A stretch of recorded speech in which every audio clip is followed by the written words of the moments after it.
Hello, everybody. It's George from Ireland. So, welcome back to my channel once again.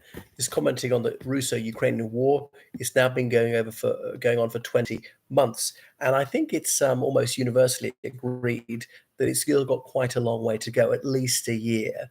The war that some people thought, well, I thought was going to last more like 3 months, is going to last at least 3 years. So, we're coming into the winter season.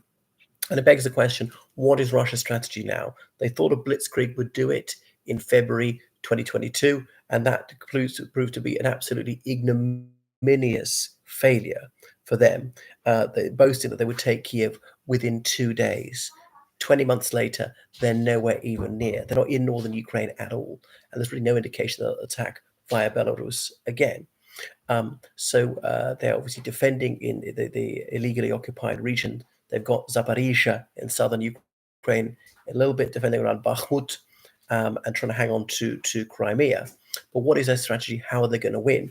Obviously, repel the Ukrainian counteroffensive, and they seem to be having some success with that, because the Ukrainians have made quite small progress, like 15 miles at the deepest point of penetration, and have got something like 85 miles to go at least till they get to the Sea of Azov. Even if the Ukrainians can get there, can they hold it when the Russians try and push them out again? Can they keep their supply lines?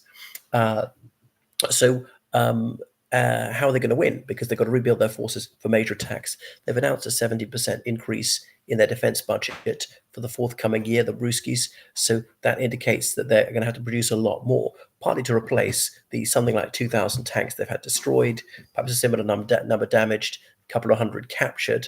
Likewise, artillery pieces destroyed, maybe 70 fixed-wing aircraft destroyed, some helicopters, and quite a few more damaged. A couple of warships destroyed, some patrol boats destroyed, many more damaged, and things like that. So it's going to cost an awful lot, and then ramping up production of shells, missiles, and so forth. And NATO's been saying publicly, maybe unwisely to go public with this, that they just can't keep up. They're just not producing shells at the rate the Ukrainians are using them, and the NATO forces don't want to deplete their own armaments too much, just in case of the war where they need them, because we've had this sort of 30-year peace dividend where armed forces were hugely slimmed down, and actually these cuts in Western militaries cut into not just into fat but into muscle. Like, put it this way, at the end of the Cold War, the British Army was about 150,000 strong. It's now about 70,000 strong. And bear in mind, the population of the United Kingdom has risen that time from something like 55 million to about 70 million. Now, admittedly, they say, yes, but this technology does the work of several soldiers, these drones and so on.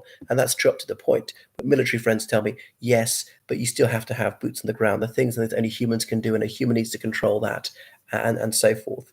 The Russians partly is a strategy of attrition, as winning by a lightning campaign did not work for them. They think if they can simply string it out, that the West has an attention span of a mayfly. Look at Afghanistan. Okay, that went on for 20 years, and then the NATO forces were triumphant in almost every engagement. Eventually, the NATO public got fed up of paying for it and people dying, even though it was something like only 4,000 NATO soldiers.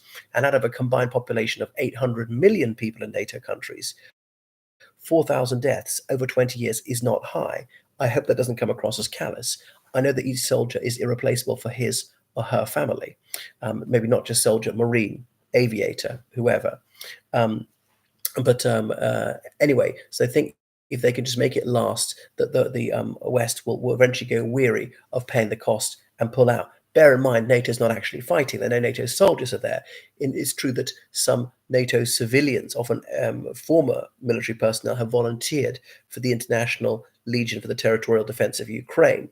The NATO might get scared off this nuclear weapons risk.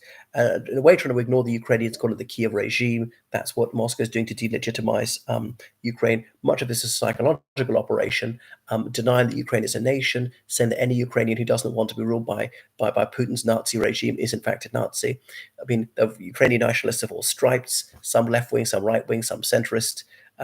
And yes, a handful of Nazis back in the Second World War. Obviously, there were Russian Nazis too. They were there in every country. And so because a small number of them, led by Stepan Bandera, they collaborated with the Third Reich. So suggesting that any Ukrainian who doesn't want to be ruled by Putin's tyranny is a fascist, which is a preposterous lie. Because 7 million Ukrainians were in the Red Army. About 8 million Ukrainians were killed in the Second World War. Many civilians, some were military personnel, some were Jewish, some were not. And another thing which gives lie to the outrageous false accusation by the Kremlin that this is a fascist regime is the Babin Yar massacre in September 1942 outside Kiev, that was commemorated by President Zelensky, who's Jewish himself, by Ukrainian rabbis and Israeli diplomats, and so on. Now, a Nazi regime would not do that. They would celebrate this if they didn't deny it. So that's it. It's just this attempted erasure of a Ukrainian history, this attempted cultural and identitarian genocide, striving to deracinate the Ukrainians. And it's true that they have some cultural and linguistic links with Russians, but these don't actually make them Russian. It's like saying the Russians are Ukrainian. I mean, they're still definitely different languages, so they're related, like German and English are related, but there's no doubt that they are different languages, and they're calling it the Ukrainian dialect. And I know quite educated Russian people who spent some time in Western countries, and even then, some of them have had this bigoted attitude, being contemptuous towards Ukrainians, unless these Ukrainians are willing to class themselves as a category of Russian. Now, the attack on the energy infrastructure last autumn and winter was a notable feature of Russia's campaign. Partly was to freeze the civilian population into submission, well, kill them actually, because if it's minus 25 and you don't have heating, you're going to die, no matter how many blankets you have inside, especially if you're an elderly person or an infant. So it was a very cruel war against civilians. Admittedly, there was some sort of military rationale because the railway network is vital to Ukrainian military logistics, and that's electric. So to take that down, but anyway, it failed. It used up an awful lot of rockets and drones and missiles and was unsuccessful. And at sometimes they'd reduced Ukraine's electricity output by about 30%. But Ukraine has been connected to the European Union electric grid. They've got smarter at repairing these things. They know how to split the grid and work around this.